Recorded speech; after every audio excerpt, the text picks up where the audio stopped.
Hi everybody, it's Jackie Smerdon. I'm here in Dunnock Studio. This is Art with a Heart in the heart of Norfolk, UK.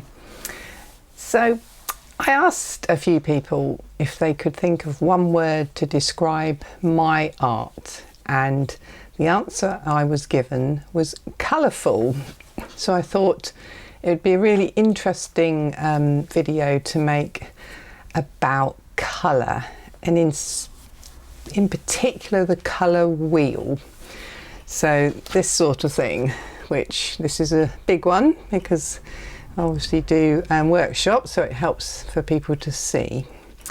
You may or may not have your own colour wheel, however you're currently watching this on a mobile device or similar, so you can look it up on Google and they will pop up right in front of you. It's a fascinating subject. It doesn't make sense overnight if you're not haven't got any knowledge at all about colour theory and the colour wheel. It's taken me 20 years at least to even begin to get my head around it. So how can I help you understand the colour wheel in art? So let's take a look at ways you may already be using colour theory in your life without even realising it. First of all, you are a painter, or you would like to be. So you must already like colour and be drawn to colours that you like. Do you enjoy planting or gardening and putting plants together? Well, if you do, you're already using the colour wheel.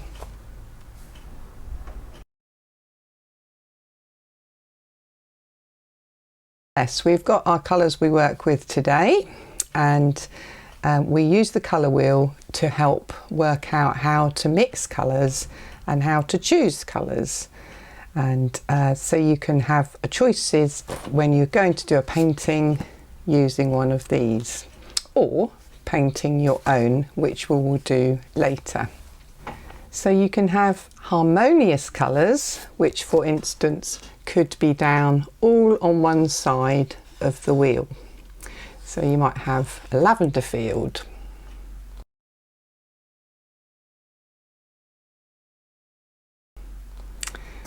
You might have them round on this warm side of the wheel. There might be golds like a harvest scene, or a woodland. So you can have harmonious colours that naturally produce a painting that is quite restful. However, you can use the colour wheel to make a punchy picture or have something that stands out in the picture, and that is generally by using opposite colours on the colour wheel. So you might have a nice blue opposite an orange, but you generally would have different blues with a spot of orange or two. You wouldn't have equal amounts.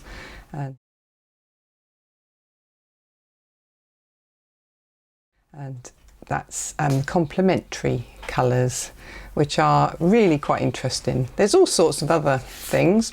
If you do get a colour wheel, it actually explains all the combinations on the back, so you can actually pick your colour scheme just by looking at the wheel, and how to mix colours. Now this particular one is not a watercolour wheel, so we are going to make our own in a little while.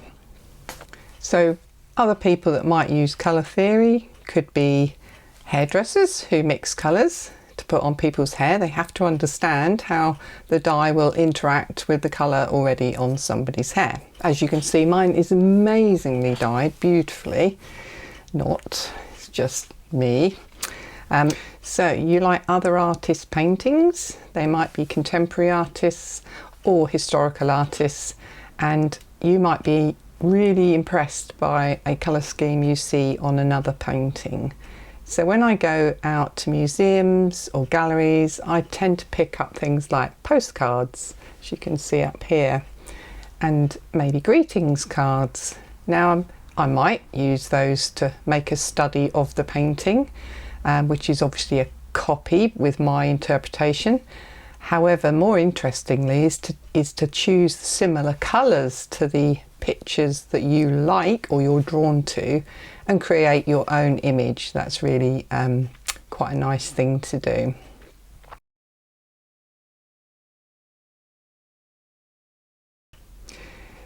So if you have lots of paints in your kit, by limiting yourself to the basic colours, which are the primaries, yellow, red and blue, you can learn how to mix pretty much all the colours you would ever need. Now there are exceptions. It's quite hard to mix some colours, but by attempting to mix them, and that's why painting your own colour wheel is such a good exercise, you will learn how you can change the colour that comes out of a tube. Say for instance green, is you can change the green to a warmer green, brighter and golden, or a cooler green, bluer and darker. It's not difficult.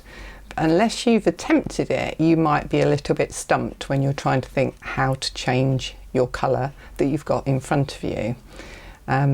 So by doing that, you will learn that one colour will lean towards another colour and creates a new colour. So you can end up with 1 green, 2 greens, 3 greens, 100 greens, just from your basic primaries. So, are you ready for the hard work? Let's go!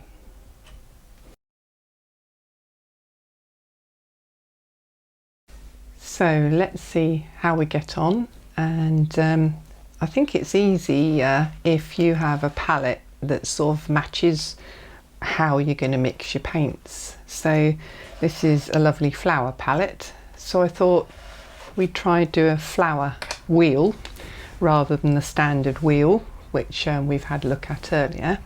So this is one option, this is one way you can do it. Hopefully it will make sense to you and you can give it a go too.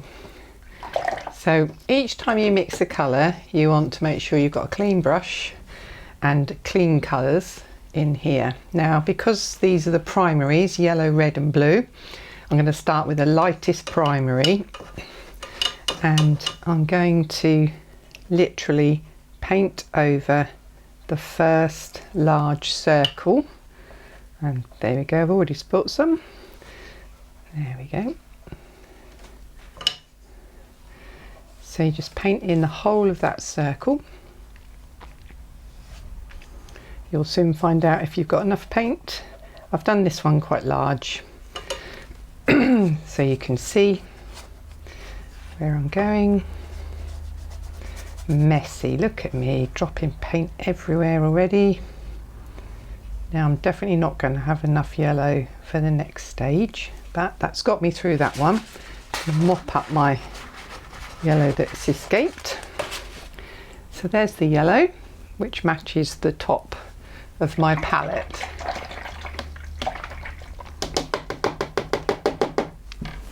So we'll let that dry.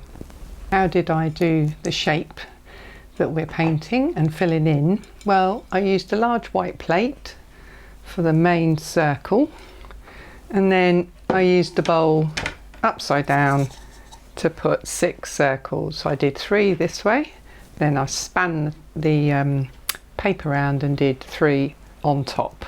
So there's a circle at the top and then 2 either side, and I did that twice. So it gives you a good sort of set out.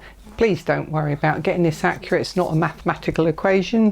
This is painting, so have some fun. You might want to draw it freehand, you might want to start off with a square and create your own curves. This is just one way of doing it, a large plate and a bowl. Right, now that's reasonably dry, I'm going to keep going. So I'm going to work my way around to the red now. That's midway in value between the yellow and the blue, which is the darkest value. So I'm going to go for that one.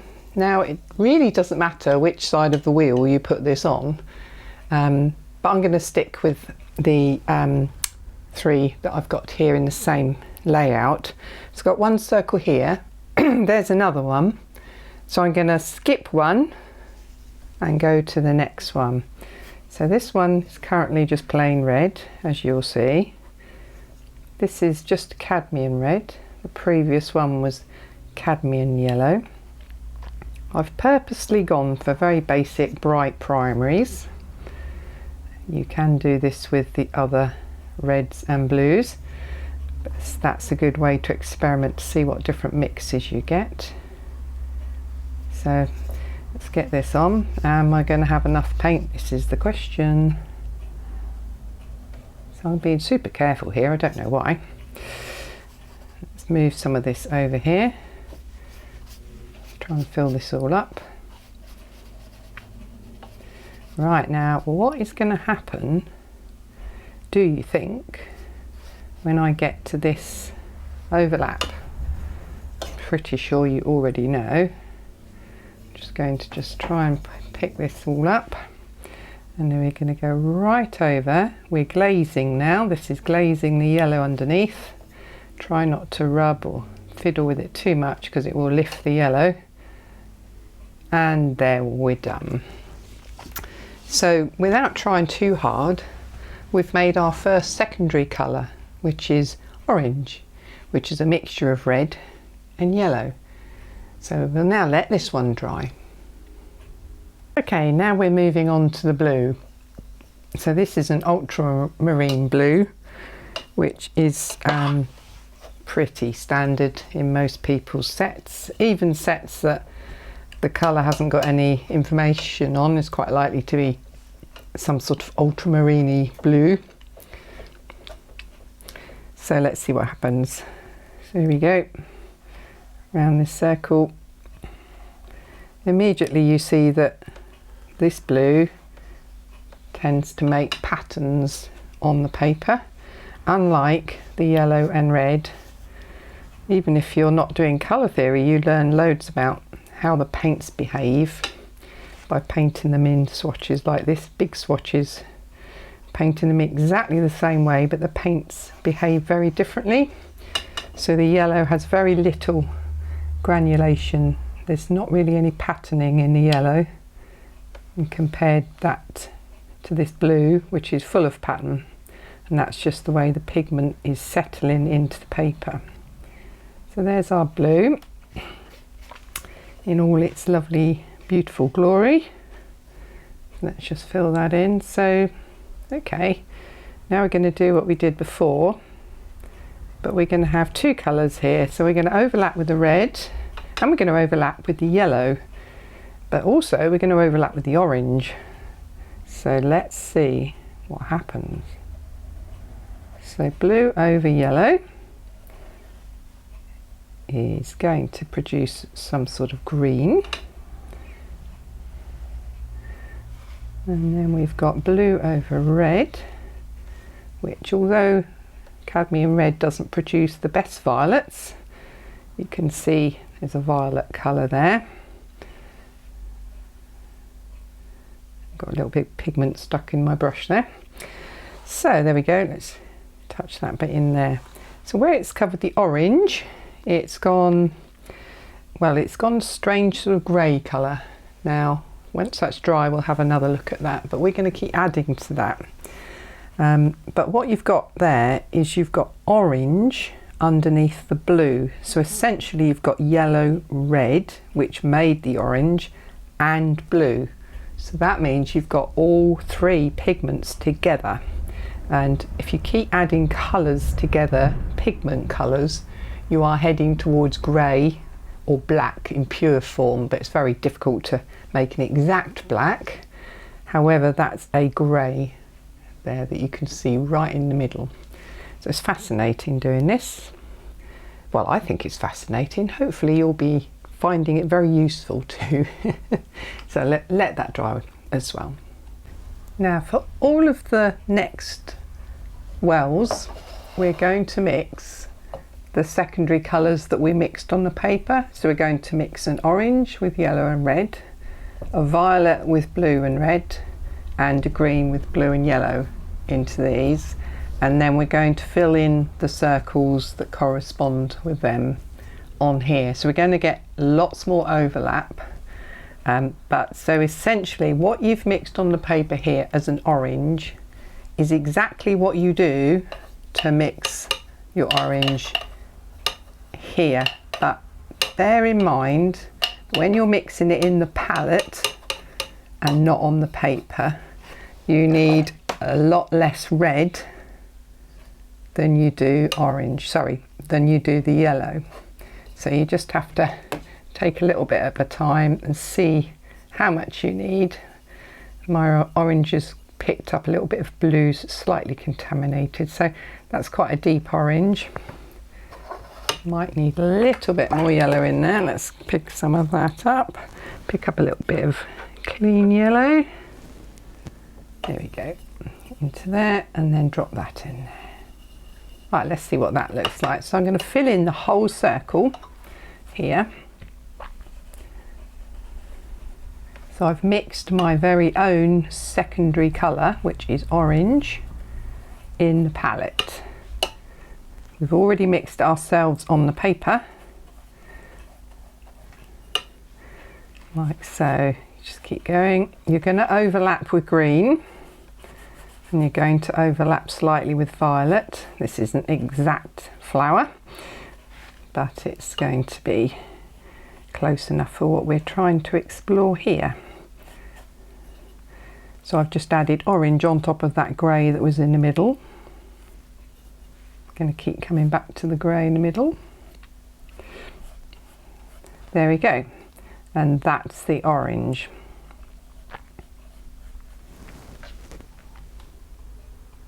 So you can see as this is going to dry, we're going to have an orange, which is your secondary colour, which you previously mixed yourself on the paper, but we've now mixed in the palette. And then we're going to have a red orange over here and a yellow orange over here, where it's overlapped the yellow and where it's overlapped the red. So you're getting different types of one colour just by overlapping on the paper. So I'm going to get this to dry, and I'm going to carry on doing the secondary colours in the final two circles. So I'm going to mix violet, and then I shall be mixing a green and overlapping them. So I'm going to speed that up so you can get a feel for that and see what we get at the end.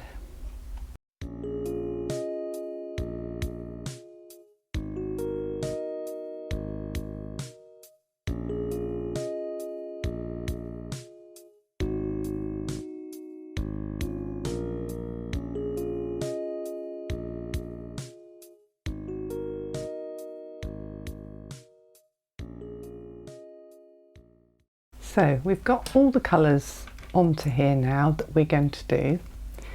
So we started off with a yellow at the top and a red on the side here. Where they overlap, we've got two colours together, which has made a soft orange. Where that orange overlaps the original orange that we painted directly on with a red and a yellow, you get a brighter orange because we've added more orange into it. However, as soon as we come over here, we've got a green circle, we've got a blue circle, and this one is a violet circle. So this area in the middle starts to get greyer, as in the colours are subdued and a little bit duller, because the more colours you add with pigment, the more that they will mute each other down and make greys, which isn't a bad thing. But it depends. If you come out to the outside here, these colours are much brighter and cleaner, if you like, than the colours in the middle.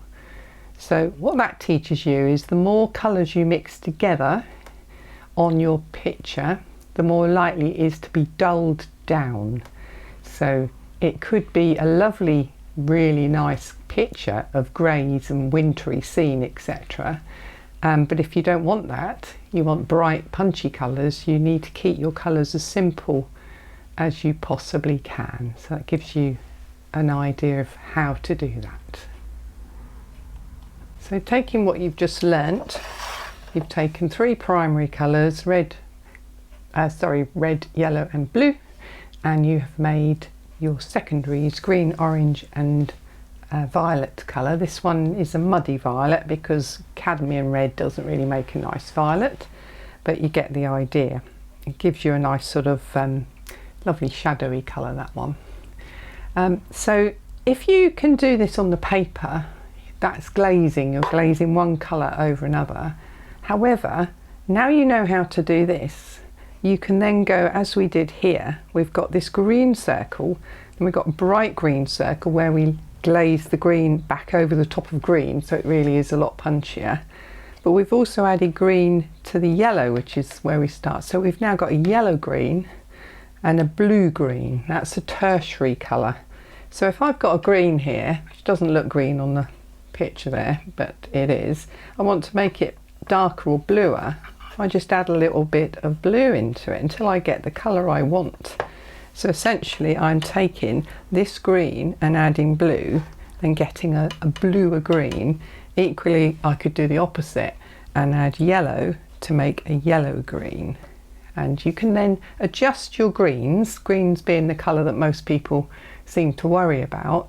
You can have one green to start with, add blue to make it darker and cooler, add yellow to make it warmer and brighter. And so you can have so much fun mixing lots and lots of different colours out of just your primaries. And then learning from the middle here, the more that you have colours from the opposite side of the wheel coming in, so in this case the reds or the red oranges, you add them into green, they will mute it down and grey it down for you, so you get more natural greens that really do fit in the UK landscape. So use that tip. And an orange could be anything from a yellow ochre to a raw sienna. That's got a bit of red in it. Obviously your yellows, your pure yellows, are going to take you more to the bright green. So add a reddy yellow or a red or an orange. You'll work it out which ones are which. Back into your greens, you won't need very much. And if you get too much, you go very, very dull. But if you add a little bit, you get this nice sort of gentle sort of dulling down, muting your greens, which can look really effective, especially if you leave an area in your painting that's bright and lit, as in a lovely yellow green. So that will, the grey greens will set that off beautifully. So I hope that's helped. How does doing a wheel or a flower like this relate to a colour wheel like this? Well, you've learnt how the colours mix, and as you work your way around the colour wheel, you've got your primary, primary, primary. Then you know your secondary, secondary, secondary. And then we talked about where you add back in to a yellow, you add some green, you get a yellow green. To green, you add some blue, you get a blue green. So we've already done it, but we were overlapping on paper. So if you look at the back of this, it's essentially not overlapping. So you've got to do a bit more work if you're going to follow this sort of colour wheel. So you can paint yellow, then you can paint red, make your secondary of orange, then add yellow into the orange to make a yellow orange, and then add red into the orange to make a red orange. So that's what we're going to do now. This time the colour wheel's going the other way. I'm going to start with yellow at the top, and this time we're going to have the green going around this way and the red going around this way. Let's see how we get on with that. So I'm going to do the 3 primaries first, and whilst I'm putting these on, I'll speed this up so you can do this yourself at your leisure. I have changed the colours just so you can see any differences. This one is a lemon yellow, not a cadmium yellow. It's still a primary colour, but it's going to be slightly different, and it's really good to try different reds and different yellows in your kit so that you know how they're going to perform. So we'd put in the 3 primaries on. My red's a little bit weak, so this one is alizarin crimson, and as you can see, a pinky colour compared with the cadmium red, which is a pillar box red really, or a poppy red. This is a nice, more subtle red. So I shall carry on, add in the primaries, The blue will be the same as before, the ultramarine blue. It's a very useful colour to have. Pick up my stray bit of red there. Okay, so I'll see you on the other side. I'm going to add the secondary colours in, which I've mixed in my palette from the two primaries either side, starting with green.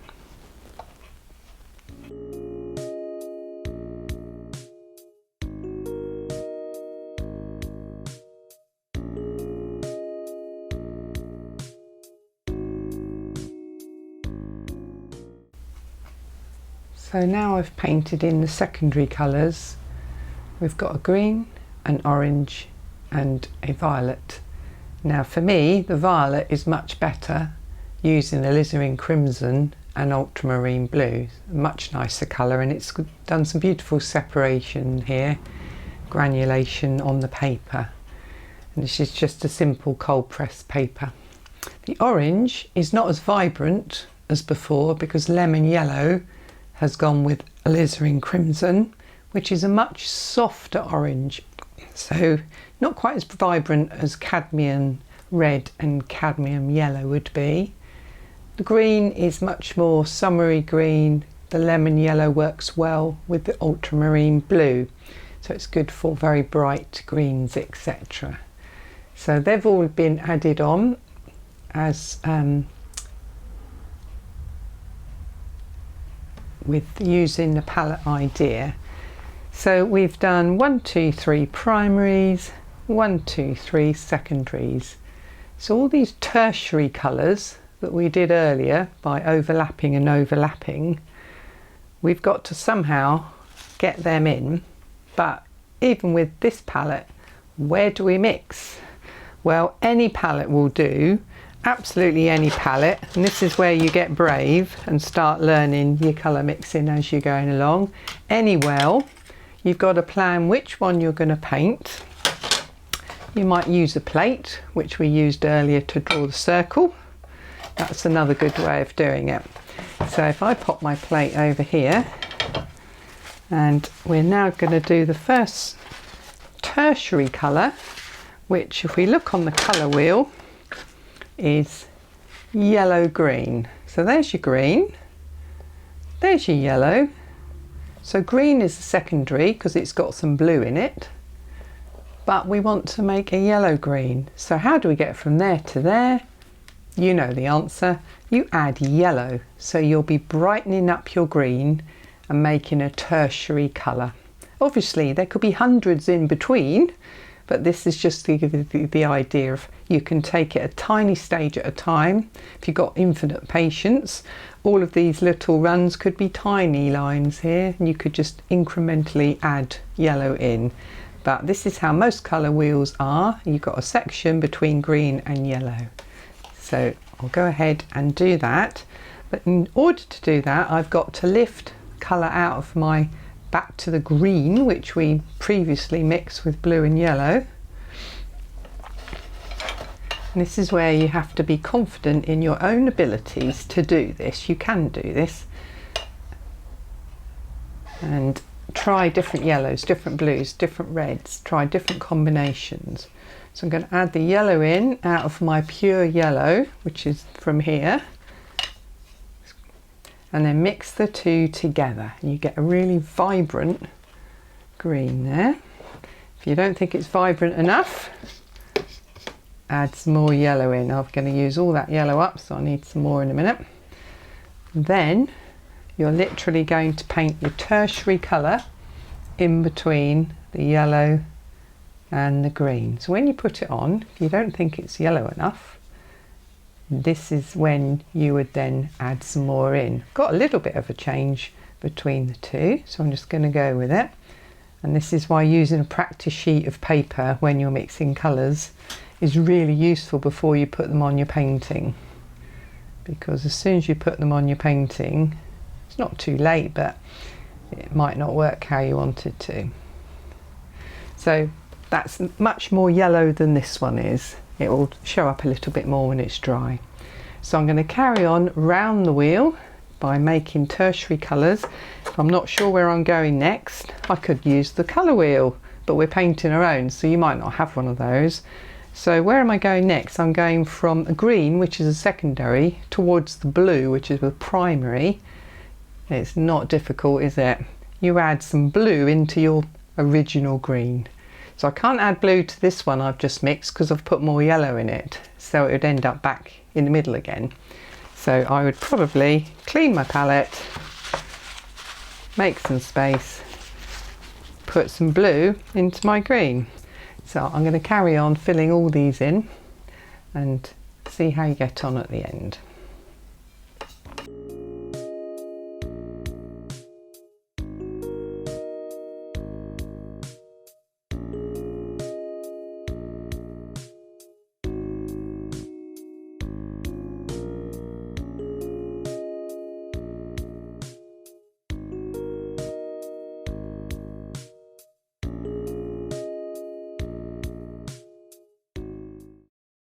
The great way to use the colour wheel is you can actually choose your colours opposite sides of the wheel. They don't have to be strong, and watercolours by its very nature is very gentle and soft. So if you take a yellow as your primary focus, you could have some very nice, almost sort of onto the pinky side violet opposite.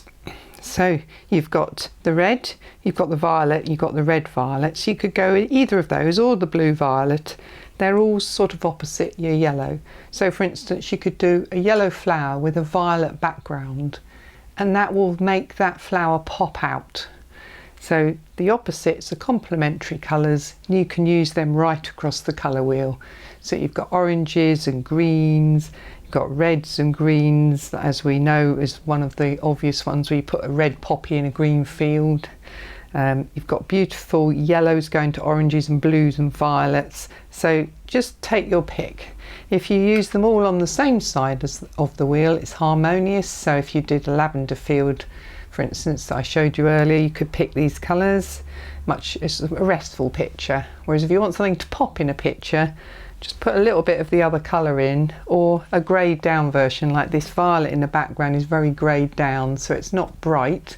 I don't want the background to overpower the flower, but it has made the flower stand out because the colours are opposite. So thanks for following along with me. We've done a colour wheel where we've glazed colours on the paper so that they've built up in depth with overlapping colours, which shows you how the colours right in the middle that have all three of the primaries in them tend to be greyer than those on the outside. Watercolour is very translucent, as you can see, and because I was speeding up the drying, we've got some runbacks, etc. But the principle is really nice to use. So overlap some colours. Doesn't have to be like this. You can do whichever way you want to do it. You can make your own pattern, have a play. Then we went a step forward and mixed on the palette. So instead of mixing on the paper by glazing, we painted our primaries and then we mixed in between the secondaries. So we went from our yellow and our blue and our red to our greens, oranges and violets, and then we did the tertiaries where we made a red violet or a blue violet, a yellow orange or a red orange, etc. So as you're doing this, you'll be thinking, oh, that's a nice red brick colour, or oh, that's a nice fir tree colour. You'll begin to see the colours that you might well be using in there, and it's a really, really good exercise because this one you have to think, how am I going to mix it? So remember, you're working from one primary there to that one, and you're working your way towards the middle one. So you start with this one and then come back to the yellow or come back to the blue, which means any tube paint you've got of any description, whether it's a straightforward blue or a green or a yellow, you can change its colour, which means you have hundreds of opportunities to change colours. And you might want to go a little bit further with watercolour.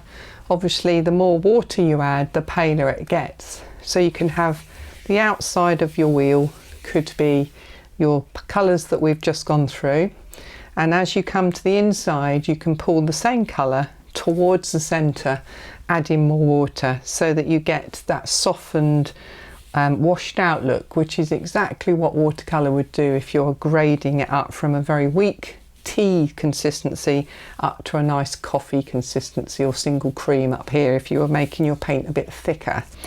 And so you can swatch out, you can play with colours, you can think, well, okay, I really like these bright sea greens, so how can I get to a sea green? Well, it's easy.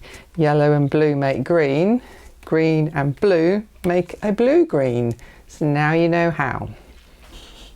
So your hot tip is, if you add colours on opposite sides of the wheel to each other, so if you happen to be painting a blue picture with some orange highlights, if you mix these two together, you will end up with a nice grey.